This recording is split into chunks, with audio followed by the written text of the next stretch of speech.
Michael White led a double life. Teacher of 5th grade children at Tony Elementary in DeKalb County and hardcore Rolling 20s Crips gang member. And that led him into a double murder of 2 children, 11-year-old Tatiana Coates and her 15-year-old brother Davion on Libby Lane in Jonesboro, October 22nd, 2016. Say Clayton County Deputy Chief Assistant District Attorney Lacarian Blunt.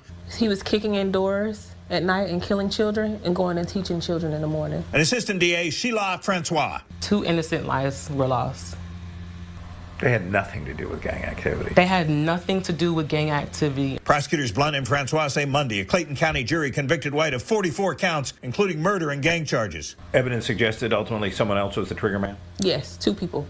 But he's just as guilty under the law. Just as guilty. Party to a crime. Once he kicked in that door and ran in that house with a shotgun in his hand, he's guilty as every last other person in that house. Ms. Blunt says Tatiana and Davion's mom had taken in another family out of the goodness of her heart, but a teen in the family she took in was a Rolling 20s Crip and had stolen guns from the gang's DeKalb County headquarters. And that's what brought White and other gang members to the house where the 2 children were shot to death. Prosecutor Blunt says she used videos and photos showing White with other gang members to establish White's gang membership for the jury, along with a gang roster with White's handwritten name on it. And she and Ms. Francois used witness testimony in the resemblance between a sketch of one of the home invaders and White to put White in the house, though the defense disputed it. We had 2 co-defendants come and testify. His lead attorney, Bruce Harvey, said by phone Michael White had successfully embarked on his teaching career after playing college football. Harvey said this case is a tragedy in many respects, but at the trial, the emotion of the situation outran the evidence the state presented. He said several witnesses testified to help themselves, and the defense team will continue to fight the sufficiency of the evidence and what he believes to be an unjustified conviction. Chris Sperry told us he's a prosecutor in Fulton County now, but handled the original Michael White indictment in Clayton County. May take several years,